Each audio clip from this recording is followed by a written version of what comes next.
नमस्ते दोस्तों, आप सभी का स्वागत है मेरे YouTube चैनल एनिमे सेनपाई में। अगर आपने अभी तक चैनल सब्सक्राइब नहीं किया है तो ज़रूर करें, क्योंकि 90% लोग वीडियो तो देखते हैं लेकिन सब्सक्राइब नहीं करते। आपका एक सब्सक्राइब मुझे बहुत ज़्यादा मोटिवेट करता है। तो चलिए बिना देर किए शुरू करते हैं। अगले चैप्टर की शुरुआत होती है। आगे हमें सिल्वर ड्रैगन कासल दिखाया जाता है, जहाँ रोज़ और उसकी फैमिली 7 दिन के हॉट स्प्रिंग ट्रिप के बाद वो लोग वापस लौट आए थे। 7 दिन का हॉट स्प्रिंग टूर खत्म हो चुका था और वो 7 दिन बहुत जल्दी बीत गए थे, जो कि एक्साइटमेंट और मस्ती से भरे हुए थे। इस ट्रिप में नोआ और मून ने बहुत मज़े किए थे। उन्होंने लियोन और रोज़ के साथ रिजॉर्ट में कई जगह घूमी, रात में खूबसूरत फायरवर्क्स देखे, यहाँ तक कि वाटर पार्क में भी साथ खेलें। वो दोनों के लिए यह बहुत फन वेकेशन था। हालांकि लियोन और रोज ने भी उन 7 दिनों को काफ़ी स्मूथली एंजॉय किया था, लेकिन इस दौरान कुछ ऐसी बातें हुईं जिनसे उनके रिश्ते में कुछ बदलाव आने लगे। अब वे सब अपनी नॉर्मल जिंदगी में वापस लौट चुके थे। आगे दिखाया जाता है सिल्वर ड्रैगन कासल लौटने के बाद रोज अपने काम में डूब हुई थी और वो छुट्टियों के दौरान जमा हुए सारे डॉक्यूमेंट्स संभालने लगी हुई थी। उसी समय शेरी, जिसे लियोन के मास्टर को खोजने का काम दिया गया था, वापस ड्रैगन कासल में आई। वो रोज के डेस्क के सामने घुटनों पर बैठ गई और अपने जुटाए हुए इंटेलिजेंस की रिपोर्ट देने लगी। शेरी की बात सुनकर रोज थोड़ी हैरान हुई और उसने पूछा, क्या तुमने सच में टाइगर और उसकी पत्नी को ढूंढ लिया? शेरी बोली, हाँ हर मैजेस्टी। वो धीरे धीरे खड़ी हुई, अपने हाथ पीछे बांधे और गंभीरता से आगे बताने लगी, मैं एम्पायर के बॉर्डर के आसपास घूम रही थी जब मुझे उनका छिपने का ठिकाना मिला। वो जगह बहुत ही सीक्रेट है, उसके चारों ओर मैजिक शील्डिंग अरेज लगे हुए हैं। अगर किसी के पास उड़ने की क्षमता नहीं है तो वहां तक पहुंचना नामुमकिन है। शेरी की बात सुनकर रोज थोड़ी कंफ्यूज हो गई। वो सोचने लगी कि एक इंसान होकर कोई इतना खतरनाक इलाका क्यों चुनेगा और वो वहां पहुंचे कैसे। फिर आगे शेरी ने अपनी बात जारी रखते हुए टाइगर के बारे में बताया, हर मैजेस्टी, वो इंसान टाइगर बहुत पावरफुल है। वो बाकी ड्रैगन स्लेयर्स जैसा बिल्कुल नहीं है। अगर वो चाहे तो मुझे कुछ सेकंडों में मार सकता है। टाइगर की नज़र याद करते ही शेरी की बॉडी में करंट दौड़ जाती है। वो अब भी उस ऑरा को फील कर सकती थी जो लियोन के मास्टर टाइगर से निकल रही थी। वो ऑरा इतनी स्ट्रोजे थी कि उसने शेरी की खुद की एनर्जी को दबा दिया था। ये बताते हुए शेरी ने अपना सिर झुका लिया था। रोज शेरी का ऐसा रिएक्शन देख थोड़ी हैरान हो गई और वो मन ही मन सोचने लगी, शेरी आमतौर पर बहुत शांत रहती है। भले ही उसकी कॉम्बैट पावर ज़्यादा नहीं है, लेकिन वो मेरी सबसे भरोसेमंद फाइटर है। अगर वो खुद कह रही है कि टाइगर इतना खतरनाक है तो वाकई में वो कोई साधारण इंसान नहीं हो सकता। रोज ने अपने हाथ में पकड़ा डॉक्यूमेंट मेज पर रखा और उस पर उंगलियां थपथपाते हुए सोच में पड़ गई। शेरी की बातों से साफ था कि टाइगर न सिर्फ मार्शल स्किल्स में एबल है बल्कि उसके अंदर कुछ खास पावर भी है। फिर शेरी को कुछ और याद आया और उसने कहा, असल में जब मैं वहां पहुंची थी तो उसने मुझे देख लिया था, लेकिन जब उसे पता चला कि मैं सिल्वर ड्रैगन क्लैन से हूं तो उसने मुझे जाने दिया और कहा कि मैं आपको एक मैसेज दूं। रोज क्यूरियस हो गई और उसने पूछा, कैसा मैसेज? शेरी ने कहा, वो आपसे मिलना चाहता है। रोज कुछ देर के लिए चुप हो गई। उसे उम्मीद नहीं थी कि टाइगर खुद उससे मिलने की इच्छा जाहिर करेगा। वो सोचने लगी, काफ़ी हिम्मत है उस इंसान में। फिर उसने सीरियस नज़रों से आगे देखा और मन ही मन फैसला लिया, ठीक है, अगर ऐसा है तो मुझे उससे एक बार ज़रूर मिलना चाहिए। सिल्वर ड्रैगन कासल में रात गहरी हो चुकी थी, चांद आसमान में चमकने लगा था। जब सब सो चुके थे, रोज और शेरी दोनों ही अपने ड्रैगन फार्म में ट्रांसफॉर्म हो गए और शेरी के लीडरशिप में दोनों उड़ चलीं। एक सिल्वर ड्रैगन और एक पर्पल ड्रैगन जो पहाड़ों के ऊपर से उड़ते हुए उस दिशा में बढ़ रहे थे जहां लियोन का मास्टर टाइगर रहता था। कई घंटे बाद वे उस इलाके में पहुंचे। वहां चारों ओर ऊंची नीची चट्टानें थीं, चारों तरफ पत्थरों के ढेर लगे थे और सामने एक विशाल झरना बह रहा था। पानी की आवाज़ इतनी सुकून देने वाली थी कि मन शांत हो जाए। वहां आसपास कोई गांव या इंसानी निशान नहीं था। स्पष्ट था कि यह जगह आम इंसानों के रहने लायक नहीं थी। ह्यूमन फॉर्म में लौटकर शेरी ने झरने की तरफ इशारा किया और कहा, वो दोनों, टाइगर और उसकी वाइफ, उस झरने के पीछे रहते हैं, लेकिन उन्होंने कहा था कि आप अकेले ही अंदर जाइए। रोज ने सिर हिलाकर हामी भरी और बोली, अगर मैं 1 घंटे में वापस ना आऊं तो तुम्हें पता है तुम्हें क्या करना है। शेरी ने झुककर जवाब दिया, यस हर मैजेस्टी, प्लीज सावधान रहिए। रोज ने हाथ उठाकर मैजिक एनर्जी से अपने चारों ओर एक प्रोटेक्शन शील्ड बना ली ताकि वो भीग न जाए और वो धीरे धीरे झरने के अंदर चली गई। अंदर एक बड़ी सी गुफा थी। वहां उसने एक आदमी को देखा। वो पत्थर की बेंच पर बैठा चाय बना रहा था। रोज ने ध्यान से देखा और समझ गई, यही वो इंसान है जिसने उसे बुलाया था, यानी लियोन का मास्टर टाइगर। उसके बाल और दाढ़ी सफ़ेद थी, लेकिन वो बूढ़ा नहीं लग रहा था। उसके शरीर से एक अलग ही ऑरा निकल रहा था, शांत पर शक्तिशाली। उसने नॉर्मल डार्क ब्लू आउटफिट पहना हुआ था और एक ब्राउन क्लोक ओढ़ रखी थी। वो बड़े ध्यान से चाय बना रहा था। जब उसे फील हुआ कि रोज आ चुकी है तो उसने केतली नीचे रखी और ऊपर देखा और इशारे से कहा, प्लीज़ बैठिए। रोज बिना कुछ बोले चुपचाप सामने वाले पत्थर की बेंच पर बैठ गई और मन ही मन सोचने लगी, मैं न जाने कितने ही ड्रैगन स्लेयर्स से लड़ी हूँ, पर लियोन जैसा कोई नहीं मिला। और ये इंसान, इसकी मौजूदगी तो उससे भी ज्यादा गहरी लग रही है। टाइगर ने शांत नजरों से चाय को कप में डाला और उसकी ओर बढ़ाया और बोला, 2 साल बीत गए, मैं बस सही मौके का इंतजार कर रहा था तुमसे मिलने का। रोज ने अपनी बाहें सीने पर बांधी और कप की तरफ देखा, लेकिन तुरंत चाय नहीं पी। फिर टाइगर ने पूछा, लियोन कैसा है? रोज ने कप उठाया और ध्यान से देखा कि कहीं टी में कोई गड़बड़ तो नहीं, और फिर उसने टाइगर को थोड़ा ठंडे लहजे में जवाब दिया, वो अभी जिंदा है। थोड़ी देर टी को ऑब्जर्व करने के बाद जब उसे कुछ सस्पिशियस नहीं लगा तो उसने एक सिप लिया और कहा, वो मेरा वॉर प्रिजनर है। मैंने उसे काफ़ी टॉर्चर किया, लेकिन उसने कभी हार नहीं मानी। वो कई बार एम्पायर से भागने की कोशिश कर चुका है, लेकिन हर बार फेल हो गया। टाइगर ने कामली कप उठाया और एक सिप लिया। उसे लियोन की हालत को लेकर कोई टेंशन नहीं लग रही थी। वो बच्चा अभी भी उतना ही जिद्दी है, 2 साल बाद भी, आगे टाइगर बोला। लेकिन ये जानकर राहत मिली कि वो जिंदा है। बाहर से दोनों बहुत शांत दिख रहे थे, लेकिन माहौल थोड़ा टेंस था। टाइगर को पता था कि रोज ने शेरी को भेजा था उसे ढूंढने के लिए। उसने टी पीते हुए कहा, मुझे नहीं पता तुमने लियोन से क्या डील की है जो तुमने मुझे ढूंढने के लिए खुद किसी को भेजा, लेकिन इससे ये तो पता चलता है कि वो तुम्हारे लिए अभी भी यूजफुल है। आगे रोज बोली, उसने अपनी कीमत चुका दी है। फिर टाइगर ने कप रख दिया और उसकी तरफ देखकर सीरियस टोन में बोला, मुझे बस इतना चाहिए कि तुम उसे अगले 1 साल तक वापस एम्पायर जाने ना दो। रोज ने भौहें सिकोड़ते हुए पूछा, क्या मैं रीज़न जान सकती हूँ? टाइगर ने तुरंत जवाब नहीं दिया। इससे रोज थोड़ी कंफ्यूज हो गई और सोचने लगी, तुम्हें अच्छी तरह पता है कि तुम्हारा फेवरेट स्टूडेंट अभी भी जिंदा है, लेकिन उसे रेस्क्यू करने की जगह तुम खुद कह रहे हो कि वो दुश्मन की टेरिटोरी में 1 साल और रहे। टाइगर ने गहरी सांस ली और 2 साल पहले की लड़ाई की बात याद करते हुए कहा, जैसा कि तुम जानती हो, 2 साल पहले ड्रैगन स्लेयर आर्मी को सिल्वर ड्रैगन कासल से बुरी तरह से हार मिली थी, और इसीलिए एम्पायर में इस बात को लेकर काफ़ी गुस्सा था और लोगों ने ड्रैगन स्लेयर्स पर सारा ब्लेम डाल दिया। सबको किसी गद्दार की ज़रूरत थी, और लियोन जो उस वक्त गायब हो गया था इसके लिए परफेक्ट था। रोज समझ गई कि टाइगर किस ओर इशारा कर रहा था। अगर लियोन अभी एम्पायर लौटता है तो सब उस पर शक करेंगे, राजा, लोग और उसकी खुद की आर्मी तक। इस बात पर टाइगर ने सिर हिलाया और कहा, सही कहा, अगर वो अभी लौटा तो उसकी मौत तय है। कम से कम तुम्हारे पास रहकर वो जिंदा रह सकता है। रोज ने टी रख दी और हल्की सांस छोड़ी। वो आगे बोली, ठीक है, लेकिन मेरी भी एक कंडीशन है। मुझे उसकी पूरी जानकारी चाहिए, खासकर उसका पास्ट, उसका डार्क चाइल्डहुड। टाइगर उसकी बात सुनकर थोड़ा चौंक गया। तुम्हारी डिमांड थोड़ी अनयूजुअल है, वो आगे बोला, लेकिन ठीक है। फिर वो केव के अंदर गया और कुछ वुडन बॉक्सेस बाहर लेकर आया। उसने उनमें से एक खूबसूरत बॉक्स रोज को दिया और कहा, ये लियोन के सारे लव लेटर्स हैं। उसके एडमिशन से लेकर ग्रेजुएशन तक मैंने ही संभाल कर रखे थे। रोज थोड़ा हैरान रह गई। उसे उम्मीद नहीं थी कि टाइगर ने ये सब कलेक्ट किया था। उसने बॉक्स खोला, उसमें अलग अलग रंगों के एनवलप्स थे। वो सब चुपचाप पढ़ने लगी। तभी टाइगर बोला, ये सारे लेटर्स उसके फ्यूचर वाइफ के लिए थे, लेकिन अब उसके फ्यूचर का डिसीजन तुम्हारे हाथ में है। तो तुम बताओ कि तुम इससे कैसे डील करोगी? रोज के चेहरे पर एक हल्की मुस्कान सी आ गई। वो मन में बोली, हा हा, लियोन, अब तुम्हारे सारे सीक्रेट्स मेरे हाथ में हैं। वो लेटर्स पढ़ते हुए हंस पड़ी, जिससे टाइगर थोड़ा कंफ्यूज्ड हुआ। ये अपने कैदी की लाइफ में इतनी इंटरेस्टेड क्यों है? क्या ये कोई नया इंटेरोगेशन मेथड है? फिर आगे दिखाया जाता है कि रोज को बॉक्स में एक गोल्ड फ्रेम वाला पुराना स्केच मिला। वह एक लड़की का था जिसके सिल्वर बाल थे और उसने पर्पल कपड़े पहने थे। उसने पूछा, ये कौन है? टाइगर मुस्कुराया और बोला, ये लियोन की चाइल्डहुड ड्रीम लवर है। जब वो 6 साल का था तब उसने खुद ये स्केच बनाया था। उसे सिल्वर हेयर वाली, टॉल और थोड़ी कोल्ड नेचर की लड़कियां पसंद हैं। स्कूल में ऐसी ही एक लड़की थी जिसने उसे प्रपोज किया था, लेकिन उसने 5 सेकंड सोचकर मना कर दिया। ये कहते कहते टाइगर अचानक रुक गया। उसने रोज को गौर से देखा।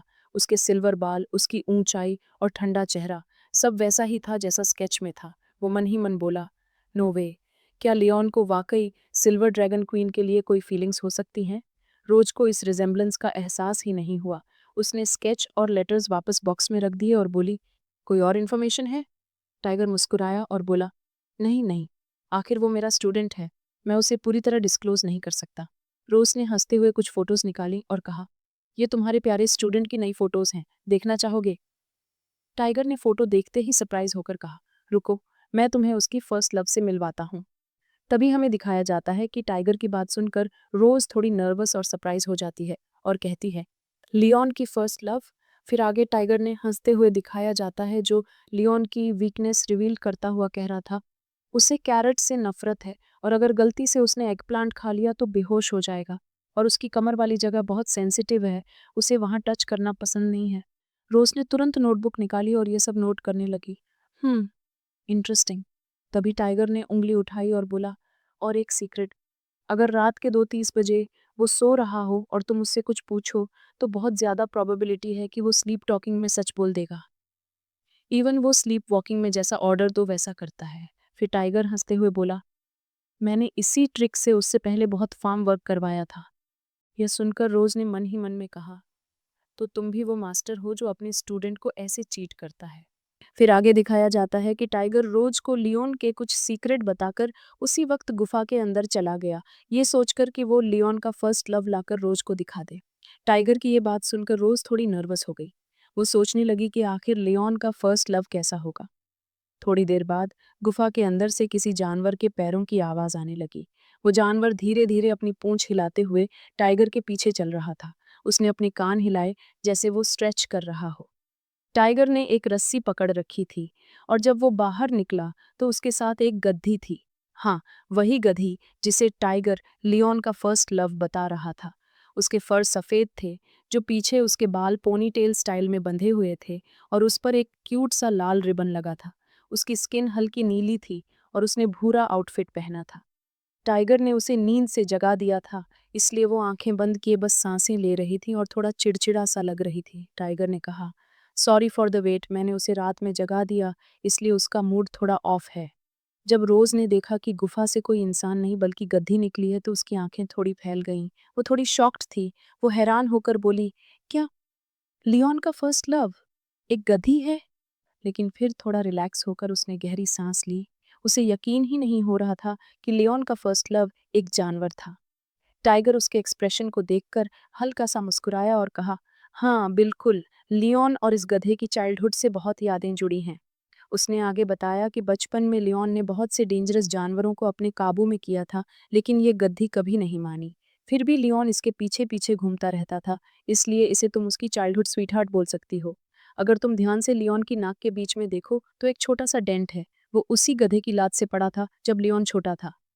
रोज ने यह बात सुनकर उसकी नाक को याद किया और सच में हल्का सा निशान था जो उसने पहले कभी नोटिस नहीं किया था।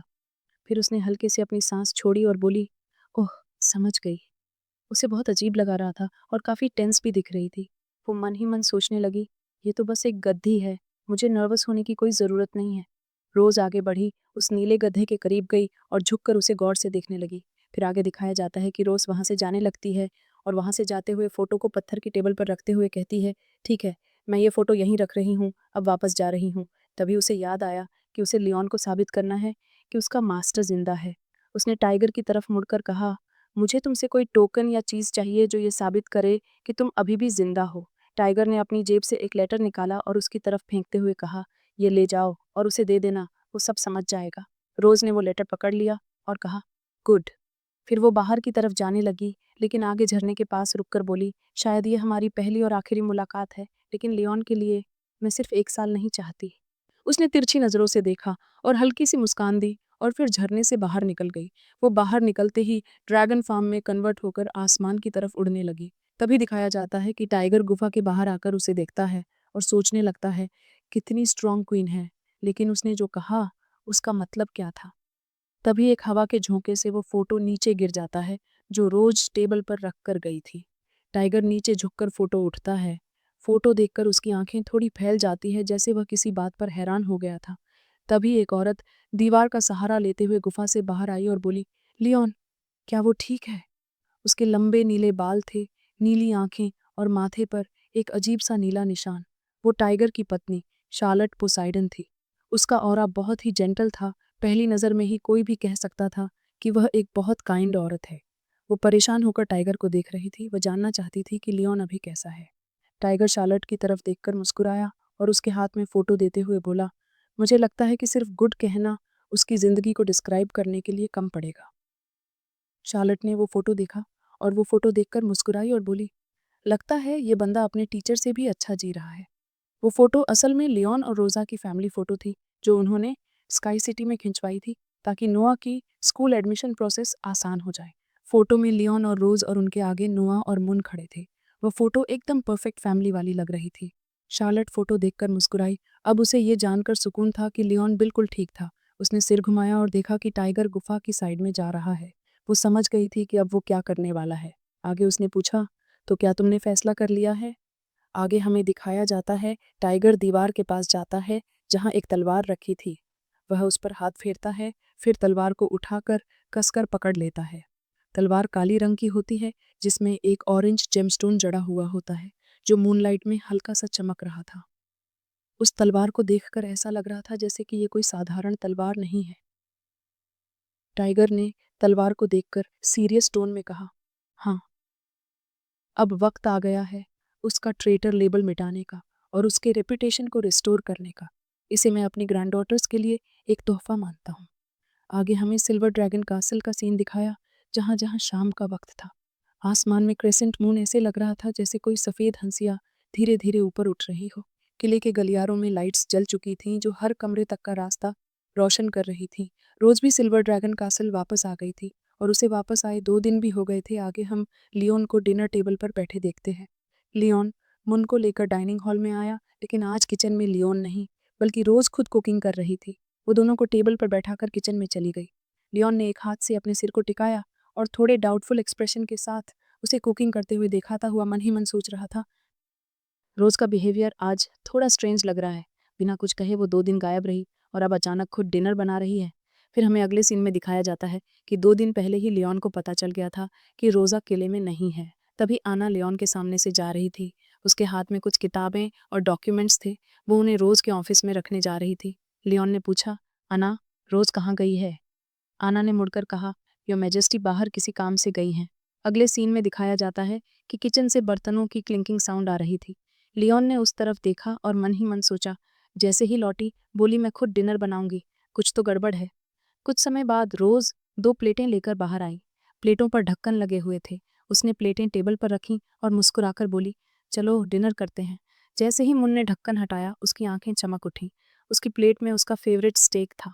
स्टेक बिल्कुल परफेक्टली पका हुआ था, ऊपर से ब्राउन सॉस, साइड में फूलों के आकार की 3 गाजरें, 2 टमाटर और एक अंडा।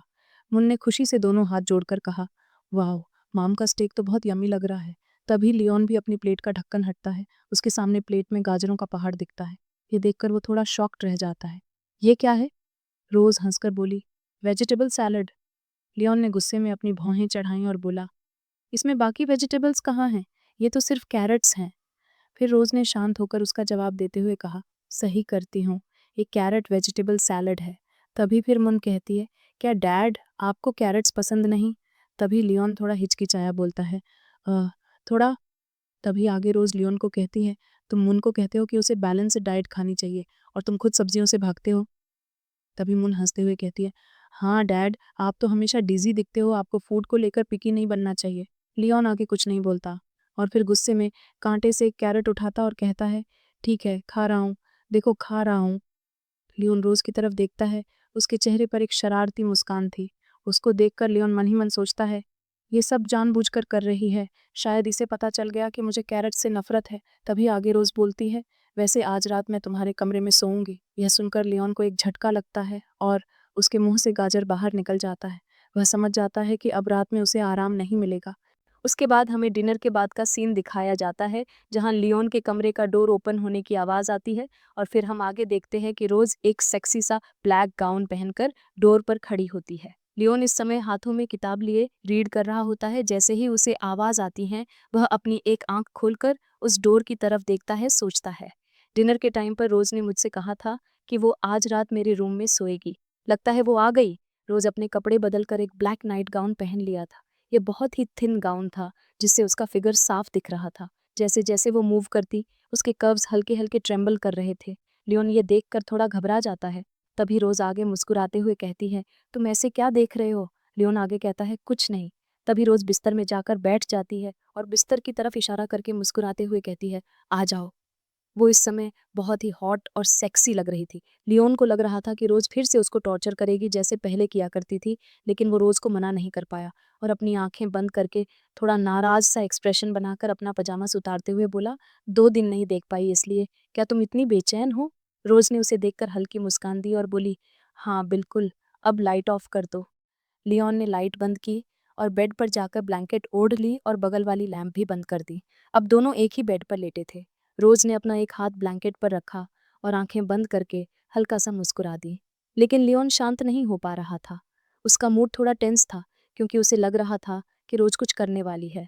उसने अपनी आंखें कसकर बंद कर ली और सिर के पीछे हाथ रखकर लेट गया, जैसे किसी अटैक का इंतजार कर रहा हो।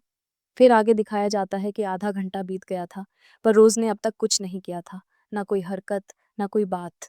लियोन को कुछ अजीब लगा कि हर बार तो रोज जल्दी शुरू कर देती थी, पर आज वो बस चुपचाप उसके पास लेटी हुई थी। उसकी तरफ तिरछी नजर से देखकर मन ही मन बोला, व्हाट्स गोइंग ऑन? ये आज इतनी शांत क्यों है?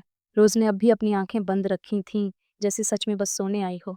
लियोन ने धीरे से पूछा, तो क्या हम बस सो रहे हैं? रोज ने बिना आंख खोले जवाब दिया, तो फिर तुम क्या एक्सपेक्ट कर रहे थे? लियोन ने अपना चेहरा फेर लिया, पीठ उसकी तरफ करके, और ब्लैंकेट को अपने चारों तरफ लपेट कर कहा, ऑफ कोर्स नॉट, मैं तो बस सो रहा हूँ। रोज ने धीरे से अपनी आंख खोली और लियोन को देखा। उसे उसका रिएक्शन इंटरेस्टिंग लगा, पर उसने कुछ कहा नहीं। अब लियोन ने मन में सोचा, ठीक है, अगर वो आज कुछ नहीं करेगी तो मैं आराम से सो जाता हूँ। कल अगर मौका मिला तो मैं ही काउंटर अटैक करूंगा। वो ये सोचते सोचते गहरी नींद में चला गया। कासल के बाहर का माहौल भी अब शांत था और चांद की हल्की रोशनी रूम में आ रही थी। बेड साइड टेबल पर एक अलार्म क्लॉक पर 2:30 का समय हो रहा था। रोज ने धीरे से आंखें खोली, उठी और क्लॉक उठाकर टाइम कंफर्म किया। असल में रोज अब तक सोई ही नहीं थी, वह बस सोने का नाटक कर रही थी। वो जानबूझकर इसी टाइम का वेट कर रही थी, क्योंकि टाइगर जो कि लियोन का मास्टर था, उसने उसे बताया था, अगर तुम लियोन से रात 2:30 बजे कोई सवाल पूछो जब वो सो रहा हो, तो वो अपने दिल की सच्ची बात बोल देगा। रोज लियोन की तरफ देखकर मुस्कुराई और मन में बोली, चलो एक टेस्ट करते हैं। तभी वो धीरे से उसके पास आई और लियोन के शोल्डर को हल्के से पुश किया। लियोन गहरी नींद में था, तो उसने कोई रिएक्शन नहीं दिया। रोज ने सॉफ्टली पूछा, लियोन, तुम्हारी सबसे छोटी बेटी का नाम क्या है? लियोन ने आंखें बंद रखकर ही धीरे से जवाब दिया, मुन। रोज यह देखकर मुस्कुराई, वाह, ये तो सच में काम कर रहा है। आगे उसने दूसरा सवाल पूछा, तुम्हें कैसी लड़कियां पसंद है? लियोन ने नींद में ही कहा, सिल्वर हेयर, टॉल हाइट। रोज को याद आया कि लियोन के मास्टर ने भी यही कहा था कि लियोन को सिल्वर हेयर, टॉल हाइट और कोल्ड नेचर वाली लड़कियां पसंद हैं। वो मुस्कुराई, बिल्कुल वैसा ही जैसा मास्टर ने बताया था। अब उसने क्यूरियोसिटी में एक और सवाल पूछा, फिर तुमने स्कूल में उस लड़की को रिजेक्ट क्यों कर दिया था जो तुम्हारे टेस्ट के हिसाब से परफेक्ट थी? लियोन ने फिर से नींद में कहा, वो दिखने में प्रिटी थी, पर मुझे पसंद नहीं थी। रोज ने अपनी बाहें मोड़ी और थोड़ा नाराज होकर अपने मन में बोलती है, पसंद नहीं थी, फिर भी 5 सेकंड तक सोचते रहे। देख रहे हो रोज कैसे जल रही है, अब ये प्यार भी है तो क्या है। खैर, रोज को टाइगर यानी लियोन के मास्टर से ये तो पता चल गया था कि लियोन को कैसी लड़कियां पसंद हैं, लेकिन उसे लगता था कि लियोन को सिर्फ उसी टाइप की लड़कियां नहीं बल्कि कुछ और क्वालिटीज़ भी पसंद होंगी। तो उसने फिर सॉफ्टली पूछा, लियोन, सच सच बताओ, तुम्हें कैसी लड़कियां पसंद हैं? लियोन नींद में ही हल्का सा अपना बॉडी मूव करता है और जवाब देता है, मुझे मैच्योर विमेन भी पसंद हैं, ब्लैक स्टॉकिंग्स और बनी गर्ल्स भी। रोज़ ये सुनकर इंस्टेंट ही थोड़ा एक्साइटेड हो जाती है। वो एक हाथ से अपना चिन पकड़ती है और दूसरे हाथ से लियोन के गाल को हल्के से पोक करती है। रोज़ मिस्चीवस मुस्कान के साथ उसे देखती है और पूछती है, तो क्या तुम अपनी फीमेल क्लासमेट्स को बनी गर्ल ड्रेस में देखना चाहते हो? लियोन अब भी गहरी नींद में था और उसके चेहरे पर कोई भी रिएक्शन नहीं था। लियोन ने हल्के से सिर हिलाया। मतलब नंबर रोज हैरानी से सोचती है, अरे, तुम्हें तो बनी गर्ल्स पसंद हैं, फिर भी देखना नहीं चाहते? उसने फिर थोड़ा क्यूरियोसिटी में पूछा, तो फिर बताओ, किसे देखना चाहते हो बनी गर्ल आउटफिट में? लियोन कुछ सेकंड चुप रहा, जैसे सीरियसली सोच रहा हो। फिर उसके होंठों पर हल्की सी मुस्कान आई और उसने एक नाम बोला, रोज। तभी हम देखते हैं जैसे ही रोज अपना नाम सुनती है, एकदम फ्रीज हो जाती है। उसकी आंखें थोड़ी बड़ी हो जाती हैं और उसके गाल एप्पल की तरह रेड हो जाते हैं। वो समझ नहीं पा रही थी कि उसे क्या हो रहा था। उसके दिल में हलचल सी मच गई थी। वो सोच रही थी कि लियोन ने मुझसे ये कैसे कह दिया? रोज़ थोड़ी ऑकवर्ड होकर पीछे हट जाती है और अपना हाथ पीछे करते हुए बोलती है, क्या तुम तुम मुझे बनी गर्ल ड्रेस में देखना चाहते हो? तुम क्यों देखना चाहते हो? लियोन अभी आगे कुछ और बोलने ही वाला था, बिकॉज़ मैं उसने भी इतना ही कहा। ऐसा लग रहा था जैसे आज लियोन नींद में ही रोज़ को कन्फेस करने वाला था कि वह रोज़ से प्यार करता है, बट इससे पहले कि वह कुछ और कह पाता, लियोन फिर से गहरी नींद में चला जाता है। उसके मुंह से बस स्नोरिंग की आवाज़ें आने लगती हैं। रोज़ उसे देखती कहती है, क्या ये अभी सो गया? वो उसे हल्के से शोल्डर पर टैप करती है, लेकिन लियोन तो पूरी तरह आउट था। रोज़ ने मन में कहा, ओ माय, इतना इम्पोर्टेंट मोमेंट और ये सो गया। तभी रोज़ थोड़ी एंग्री हो जाती है और अपने हाथ की मुट्ठी को कस लेती है और बोलती है, ठीक है लियोन, इस बार तो मैं तुम्हें जाने देती हूँ, लेकिन अगली बार मैं तुम्हें स्लीप वॉकिंग करते हुए कोई ऐसा काम करवाऊंगी कि तुम खुद शर्मिंदा हो जाओगे। फिर हमें नेक्स्ट डे आफ्टरनून का सीन दिखाया जाता है, जहाँ लियोन, रोज़ और मुन तीनों सिल्वर ड्रैगन कासल के बाहर वाली गेट के सामने वाले बड़े लॉन पर थे। मौसम बहुत सुहाना था। सूरज की हल्की रोशनी हरे घास पर गिर रही थी। सब कुछ सुनहरी और वार्म लग रहा था। वो तीनों आज यहाँ आए थे क्योंकि आज नोहा स्कूल से वीकेंड पर लौटने वाली थी। तभी हम देखते हैं कि मुन पास के पत्थर पर एक हरा मेंढक देखकर उसके पास गई और क्यूरियोसिटी से उसे देखने लगी, जबकि लियोन और रोज थोड़ी दूरी पर खड़े होकर उसे देख रहे थे और आपस में बातें कर रहे थे। लियोन जब सुबह उठा तो उसने देखा कि वो बेड पर अकेला था। रोज पहले ही वहां से जा चुकी थी, इसलिए लियोन ने उसकी तरफ देखा और पूछा, तुम लास्ट नाइट को कब गई थी? रोज दूर खेलती हुई मुन को देख रही थी। वह हल्का सा मुस्कुराई और शांत आवाज में बोली, जब तुम सो गए उसके बाद। फिर वह लियोन की तरफ देखती है और उसे थोड़ा छेड़ते हुए बोलती है, क्या हुआ, डिसअपॉइंटेड हो? तभी लियोन अपने शोल्डर्स उचकाता बोलता है, ऐसा कुछ नहीं है, पूरा कासल तुम्हारा है, तुम जहां चाहो वहां सो जाओ। रोज को उसकी बात सुनकर हल्की सी हंसी आ गई। वह आंखें बंद करके आगे बोलती है, वैसे जब मैं जा रही थी तो तुम नींद में कुछ बोल रहे थे। लियोन एकदम चौंक गया, क्या? मैंने क्या कहा? फिर हम आगे देखते हैं, रोज अपनी उंगली को ठुड्डी पर रखती है, जैसे वो कुछ याद करने का नाटक कर रही हो। फिर आगे बोलती है, कुछ ऐसा कि तुम्हें अफसोस है उस लड़की को हाँ नहीं कहा जिसने तुमसे कन्फेशन किया था। वाह लियोन, तुम्हारा भी कोई सीक्रेट क्रश था क्या? वो उसे शरारती मुस्कान के साथ देख रही थी। तभी लियोन ने भी मुंह बनाकर उसे जवाब देते हुए बोलता है, इम्पॉसिबल, डोंट टॉक नॉनसेंस। उस समय मैं सिर्फ अपनी ड्यूटी में बिजी था, मुझे लव वगैरह में कोई इंटरेस्ट नहीं था। रोज हंसते हुए कहती है कि कौन जाने, मे बी तुम्हारे सपनों की बातें ही तुम्हारे दिल की ट्रू फीलिंग्स हों। तभी लियोन थोड़ा अनकंफर्टेबल होने लगता है, हे फीमेल ड्रैगन, तुम मुझ पर भरोसा क्यों नहीं करती?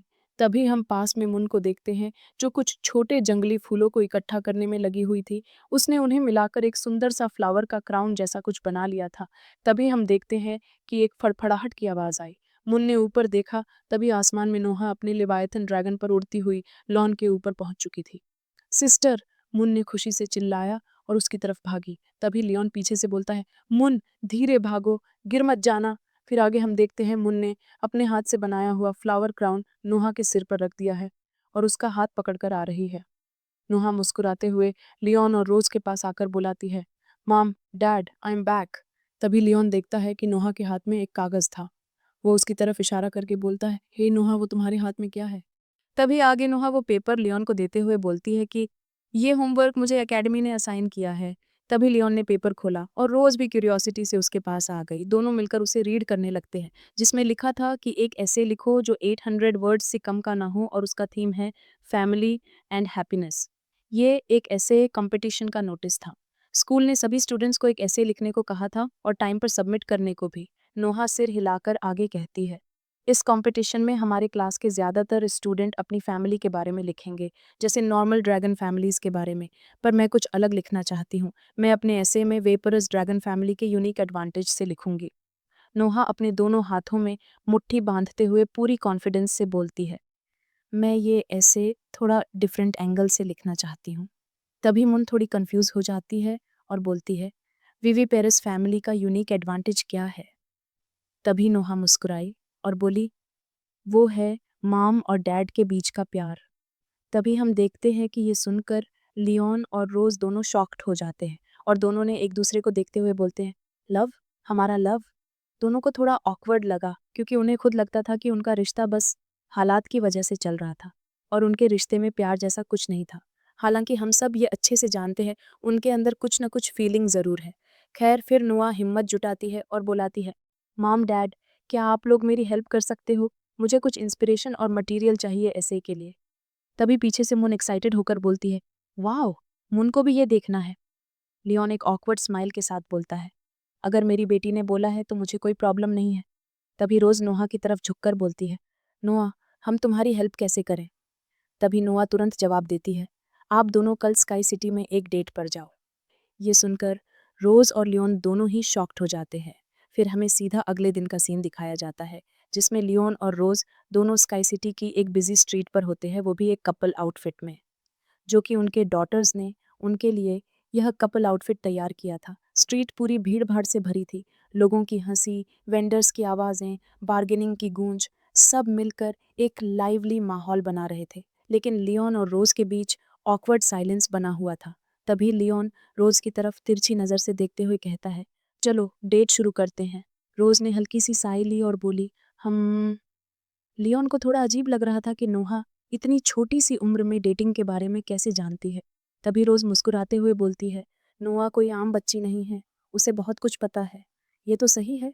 तभी हम देखते हैं कि इस वक्त नोहा और मुन दोनों ही चुपके से उनके पीछे पीछे चल रहे थे और उनकी हर हरकत ऑब्जर्व कर रहे थे।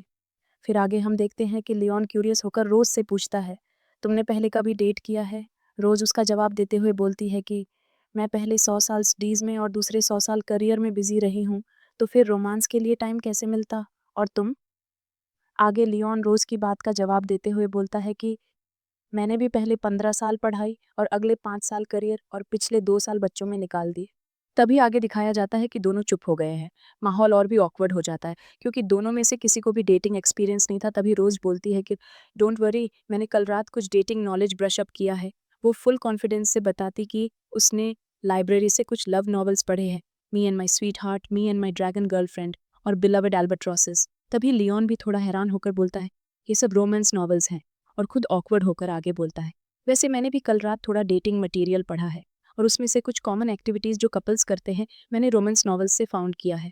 तभी उसने अपनी पॉकेट से एक पिंक पेपर निकाला जिसके टॉप में लिखा था couples dating checklist, dessert shop जाना, म्यूजिकल ड्रामा देखना, जू विजिट करना, वगैरह वगैरह। लियोन आगे बताता है कि इन सब एक्टिविटीज़ में कोई ऑकवर्ड या फिजिकल कांटेक्ट नहीं है, ये सिंपल और स्वीट हार्ट वार्मिंग थीम है।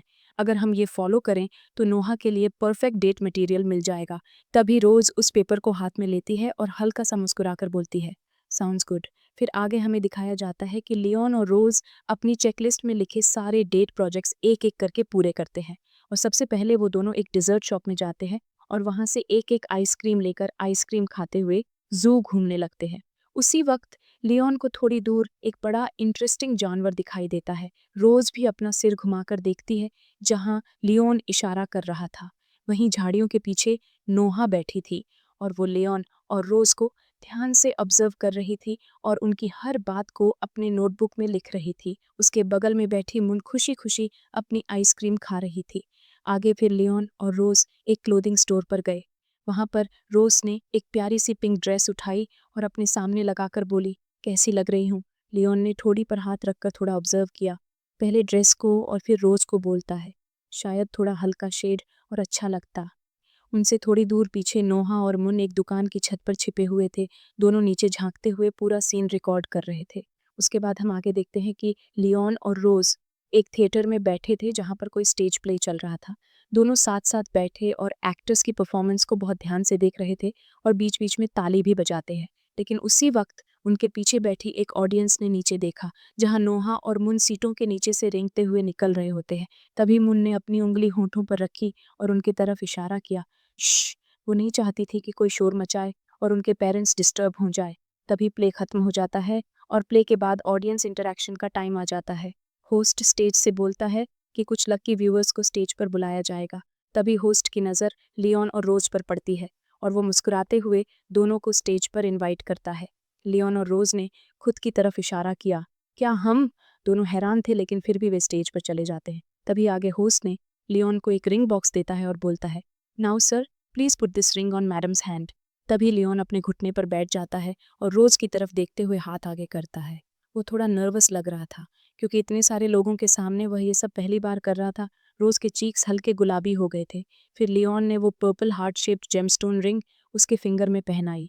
तभी हम पीछे बैकस्टेज में नोहा और मून को देख सकते हैं, जो अपने आप को एग और मशरूम के कॉस्ट्यूम्स में डिस्गाइज किया हुआ था। ये देखते हुए मून खुशी से बोली, वाह, ये तो प्रॉपर प्रपोजल जैसा लग रहा है।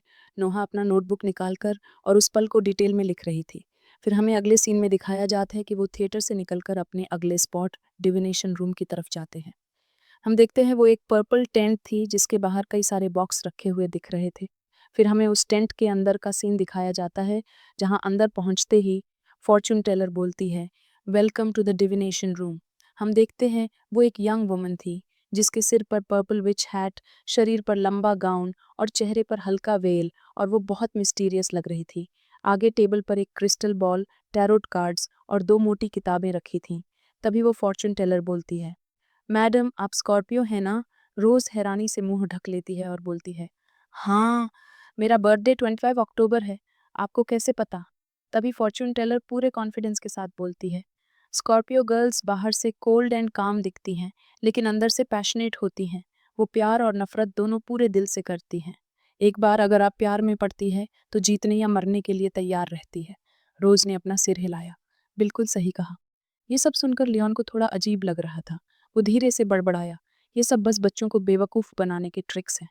तभी फॉर्च्यून टेलर लियोन की तरफ देखती है और बोलती है, सर आप लियो हैं सही? लियोन चौंका। अ, हाँ।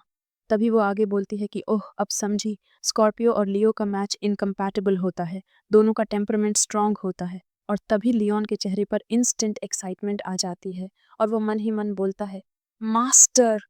ओह! इसलिए हम लोग इतने ऑफ्टन आर्ग्यू करते हैं, तो ये ज़ोडिएक की गलती है। आगे फॉर्च्यून टेलर उसे बताती है कि आपकी वाइफ़ बहुत ही इनसिक्योर और सेंसिटिव हैं और सिक्योरिटी चाहती हैं। आपको उनसे ज़्यादा प्यार जताना चाहिए। ये सुनकर लियोन थोड़ा शर्मा जाता है और उसकी नज़र अपने आप रोज़ की तरफ चली जाती है। तभी कोइंसिडेंटली रोज़ भी उसे ही देख रही होती है। दोनों की आँखें मिलती हैं और दोनों ही तुरंत से अपना सिर घुमा लेते हैं। रोज़ के चीक्स एकदम लाल हो गए थे। उसने हाथ से हवा की ओर धीरे से बोली, अचानक इतनी गर्मी क्यों लग रही है? तभी लियोन भी अपना सिर खुजलाता हुआ बोलता है, मुझे भी। फिर आगे फॉर्च्यून टेलर कहती है कि अब मैं क्रिस्टल बॉल से आपका फ्यूचर बताऊंगी, अपने हाथ यहाँ रखिए। लियोन क्रिस्टल बॉल की तरफ हाथ बढ़ाता बोला, ओके। और तभी वो पर्पल क्रिस्टल बॉल चमकने लगता है। उसके बाद आगे हमें एक ईस्टर एग दिखाया जाता है कि आगे जाकर जब लियोन वॉशरूम ब्रेक पर जाता है तो उसे पास में एक सेल्फ सर्विस प्रिंटिंग मशीन दिखती है और वो वहाँ से रोज की बनी गर्ल वाली कुछ फ़ोटोज़ प्रिंट कर लेती है। और फ़ोटो हाथ में लेते ही वह मुस्कुराते हुए बोलता है कि अगर अगली बार वो मुझसे कुछ ज़बरदस्ती करवाएगी तो ये काम आएगा। फिर आगे हमें अगले सीन में दिखाया जाता है कि जैसे ही लियोन ने अपना हाथ क्रिस्टल बॉल पर रखता तो बॉल के अंदर का रंग बदलने लगा और उसमें हल्की पर्पल लाइट चमकने लगती है। थोड़ी देर बाद फॉर्च्यून टेलर को कुछ चीज़ें दिखने लगती है। वो अपने दोनों हाथ को बॉल के किनारे पर रखते हुए बोलती है, ओह मैं देख रही हूँ, लोहे की सलाखें, झाड़ियाँ, सर आपको जेल जाना पड़ेगा। ये सुनकर लियोन का मूड कुछ खराब हो जाता है। उसने अपना हाथ हटाया और फॉर्च्यून टेलर को घूरते हुए बोला, क्या? उसे उम्मीद नहीं थी कि ये औरत सच में उसकी पिछली बातों जैसा कुछ बोलेगी। रोज अपनी हंसी नहीं रोक पाई, आखिर जेल तो उसी ने भेजा था ना। तभी फॉर्च्यून टेलर मौका देखकर जल्दी से बोलती है कि 100 गोल्ड कॉइन में मैं आपकी ये बुरी किस्मत बदल सकती हूँ। फिर लियोन ने गुस्से में अपना हाथ बांधा और बोला, थैंक्स, बट मुझे इसकी ज़रूरत नहीं है। ऐसी चीज़ें मैंने पहले भी एक्सपीरियंस की हैं। तभी रोज़ ने मजाक में उसके कंधे पर हाथ रखा, अगर बुरा समय टालने के लिए पैसे चाहिए तो मैं फाइनेंशियल सपोर्ट कर सकती हूँ। तभी हम देखते हैं कि लियोन का मूड अब पूरी तरह से खराब हो गया था। वो कुर्सी से उठकर बोलता है, चलो रोज़, हमें ऐसे मनी सकिंग ट्रिक्स वाले खेल नहीं खेलने चाहिए। तभी फॉर्च्यून टेलर थोड़ी नर्वस हो जाती है और वो जल्दी से क्रिस्टल बॉल में झांकते हुए बोलती है, रुको, मत जाओ, मैं कुछ और भी देख रही हूँ। ओह, फ्यूचर में तुम्हारे बच्चे होंगे। सच में, मैं झूठ नहीं बोल रही, बहुत से बच्चे होंगे। लेकिन लियोन अब कुछ भी सुनने को तैयार नहीं था। रोज और लियोन दोनों ही पर्दा उठाकर बाहर निकल जाते हैं। आगे हम देखते हैं कि स्काई सिटी की मार्केट स्ट्रीट पर लौटने के बाद भी लियोन चुपचाप और चिड़चिड़ा सा लग रहा था। तभी रोज उसके पीछे से शरारती मुस्कान के साथ बोलती है कि तो अब आगे क्यों नहीं खेल रहे? तभी लियोन शक भरी नजरों से रोज की तरफ देखता बोलता है कि तुमने सुना था ना वो क्या कह रही थी कि हमारे बच्चे होंगे? क्या तुम्हें लगता है ऐसा हो सकता है? रोज थोड़ा सोचते हुए बोलती है, नहीं, ये तो इम्पॉसिबल है। फिर हम देखते हैं कि वो लियोन के साथ कंधे से कंधा मिलाकर चल रही थी। उसका मूड अब बहुत अच्छा था। तभी वो मुस्कुराते हुए बोलती है, बट आज तो बहुत सारे नए एक्सपीरियंस हुए जो पहले कभी नहीं किए। ये अच्छा लग रहा है। क्वीन बनने के बाद रोज को कभी आम लोगों की तरह घूमने का मौका नहीं मिला था, लेकिन आज नोआ के ऐसे की वजह से उसने अपनी रॉयल लाइफ थोड़ी देर के लिए छोड़ दी और लियोन के साथ एक नॉर्मल कपल की तरह दिन बिता रही थी। तभी वो लियोन को तरफ देखकर बोलती है, ऐसा लग रहा है जैसे हम सच में डेटिंग कर रहे हों। लियोन थोड़ा शर्मा जाता है और नजरें घुमाकर बोलता है, ग्लैड यू लाइक इट। फिर थोड़ी देर बाद रोज ने पूछती है, अब कहाँ जा रहे हैं? तभी लियोन अपना हाथ उठाता बोलता है, हमारी डेट का आखिरी स्टॉप बीच पर सनसेट देखना। तभी हम देखते हैं कि उनके पीछे से मुन ने नोहा का हाथ लेकर चल रही है और धीरे से बोल रही है, ड्रैगन स्क्वाड फॉलो देम। फिर आगे हमें बीच का सीन दिखाया जाता है, जहाँ बीच पर सूरज डूबने वाला था। समुंदर का नीला पानी नारंगी हो गया था। लहरें किनारे को छूती और छोटे छोटे शंख स्टारफिश ला रही थी। तभी लियोन ने अपना हाथ कमर पर रखते हुए बोला, आज की हमारी डेट का आखिरी स्टॉप बीच। पीछे नोआ और मुन पेड़ के पीछे छिपे उन्हें ही देख रहे थे और उनके साथ अब आना भी थी, जो हमेशा उन्हें छिपकर प्रोटेक्ट करती थी। तभी रोज को अचानक महसूस हुआ कि बीच का माहौल थोड़ा ज्यादा रोमांटिक लग रहा है। उसने लियोन से पूछा, क्या तुम्हें नहीं लगता यहाँ का माहौल थोड़ा ज्यादा इंटीमेट है? वो इधर उधर देखने लगी। हर तरफ कपल्स ही दिख रहे थे। कोई सनसेट देख रहा था, तो कोई एक दूसरे को किस कर रहा था, तो कोई पानी में खेल रहा था। तभी लियोन ने हल्की हंसी में कहा, हाँ हाँ, अब समझ आया इसे डेटिंग पैराडाइज क्यों कहते हैं। चलो किसी शांत जगह पर चलते हैं। फिर आगे हम देखते हैं कि दोनों थोड़ी दूर कम भीड़ वाले हिस्से में टहल रहे थे। आसमान में नीला और नारंगी रंग एक दूसरे से मिल रहे थे, लेकिन वो नज़ारा बहुत ही खूबसूरत लग रहा था। रोज चलते हुए रेत के पत्थरों को पैर से उछालती जा रही थी। सूरज की रोशनी उसके सिल्वर बालों पर पड़ रही थी, जिसके कारण वो हल्के सुनहरे रंग में चमक रहे थे। तभी लियोन ने उसे देखा और मन ही मन सोचने लगा, सनसेट की रोशनी में रोज के बाल लाइट गोल्डन लग रहे हैं। Wow, they look beautiful. तभी रोज भी उसकी नज़रों को फील करती है और उसकी तरफ देखती है। फिर रोज लियोन की तरफ देखती कहती है कि तुम मुझे इतनी देर से घूर क्यों रहे हो? लियोन ने जैसे ही यह नोटिस किया, उसने तुरंत अपना चेहरा दूसरी तरफ घुमा लिया, ऐसे जैसे कुछ हुआ ही नहीं। और रोज को शक ना हो इसलिए तेज कदमों से आगे चलने लगा। तभी वह हाथ सिर के पीछे रखकर बुलाता है, कौन घूर रहा था तुम्हें? मैं तो बस सूरज देख रहा था। रोज को उसकी ये हरकत बहुत इंटरेस्टिंग लगी। वो मुस्कुराई और अपनी चाल तेज की और उसके साथ चलते हुए थोड़ी शरारती मुस्कान के साथ बोलती है, तुम अब भी जिद्दी हो। मैंने पहले भी कहा था, जब तुमने अपनी फीमेल क्लासमेट का सपना देखा था तब भी नहीं माने थे तुम। लियोन को समझ नहीं आया कि रोज फिर से उस बात का जिक्र क्यों कर रही थी, इसलिए वो थोड़ा भौहें चढ़ाकर बोलता है, मैं साफ साफ बोल दूं, मेरी लाइफ में सिर्फ एक फीमेल क्रीचर है जिससे मेरा कनेक्शन है, और वो तुम हो। फिर तुम बार बार उसी इमेजिनरी क्लासमेट की बात क्यों करती हो? तभी लियोन इतना कहते कहते अचानक से रुकता है, उसे कुछ समझ आता है। ओह, अब समझा, तुम इतना केयर कर रही हो, मतलब जेलस हो ना? इससे पहले कि लियोन की बात पूरी हो पाती, रोज पहले ही उसका मुंह अपने हाथ से ढक लेती है, क्योंकि वो समझ गई थी कि वो क्या कहने वाला था। फिर वो थोड़ा पास आकर बोलती है, नो वे। फिर आगे करीब आती है और हल्की शरारत से बोलती है, वैसे उस रात तुमने और भी बहुत शॉकिंग बातें कही थीं, सुनना चाहोगे? तभी लियोन थोड़ा घबरा जाता है। वो हल्के से सिर हिलाता है, इस उम्मीद में कि रोज शायद बता देगी कि उसने क्या क्या कहा था। उसे डर था कहीं उसने कुछ अजीब तो नहीं बोल दिया नींद में। तभी रोज मुस्कुराती है और दौड़ जाती है, हाँ हाँ, नहीं बताऊंगी, तुम खुद गेस करो। अब लियोन को समझ आ गया कि उसे बेवकूफ बनाया गया है। उसे थोड़ा गुस्सा आया और तभी वो भी उसके पीछे दौड़ते हुए बोलता है, अरे बताओ ना, मैंने और क्या बोला था? तभी हम देखते हैं कि नोहा और मुन दोनों ही दूर से ये सब देख रही थीं।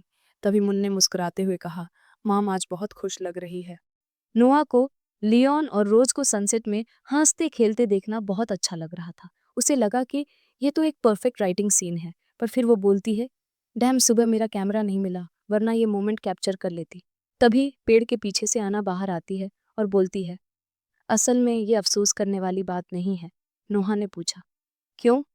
तभी आना ने दूर लियोन और रोज की तरफ देखते हुए कहती है, हर मैजेस्टी हमेशा कहती हैं, ड्रैगन की जिंदगी बहुत लंबी होती है और हर खूबसूरत चीज का अंत एक दिन होता है।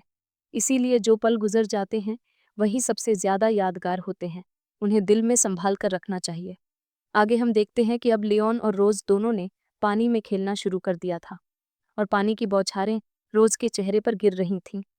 नोआ और मुन दोनों ही उसकी मुस्कान देखकर हैरान रह गई। तभी हम देखते हैं कि रोज पानी में अपना हाथ डालकर खूब सारा पानी लियोन की तरफ उछाल देती है। देखो, मेरा अटैक। लियोन को बचने का मौका नहीं मिला और सारा का सारा पानी उसके चेहरे और कपड़ों पर गिर गया।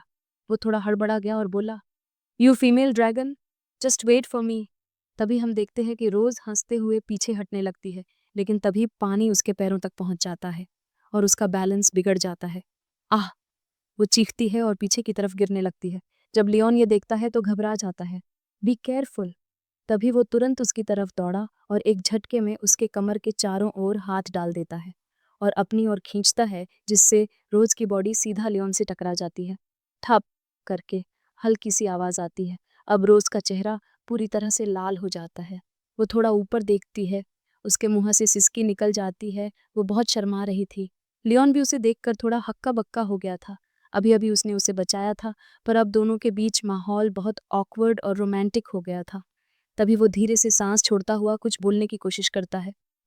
पर कुछ नहीं बोला, बस देखता रहा। फिर आगे हम देखते हैं कि रोज धीरे से पास आई और अपना हाथ लियोन के गाल पर रखा, आंखें बंद की और उसके होंठों पर एक हल्का सा किस किया। वो किस पूरे दिन की खुशियों और हंसी का एक छोटा सा तोहफा था। सूरज की नारंगी रोशनी उन पर पड़ रही थी, जैसे सनसेट ने उनके दिलों को भी गर्म कर दिया था। तभी ऐना ने ये सब देखकर जल्दी से नोआ और मुन की आंखें ढक देती हैं और बोलती है कि बच्चों को यह नहीं देखना चाहिए। दोनों बच्चे समझ नहीं पाए कि क्या हुआ, पर शायद अच्छा ही हुआ कि उन्होंने वो सीन नहीं देखा। तो दोस्तों, आज के लिए बस इतना ही। आपको ये वीडियो कैसा लगा मुझे कमेंट में ज़रूर बताएं। अगर आपको मेरी ये वीडियो थोड़ी सी भी अच्छी लगी हो तो एक सब्सक्राइब मेरी मेहनत को बहुत बड़ा सपोर्ट देगा। आपका सपोर्ट ही मेरा मोटिवेशन है, जो मुझे हर हफ्ते आपके लिए बेहतर से बेहतर वीडियो बनाने के लिए प्रेरित करता है। सब्सक्राइब करके ही जाएं। अगले हफ्ते मैं एक बहुत ही ख़ास एक्सप्लेनेशन वीडियो ला रही हूँ। यकीन मानिए, उसे देखने के बाद आपको बहुत मज़ा आएगा। उसे मिस न करने के लिए अभी बेल आइकॉन के साथ सब्सक्राइब करें।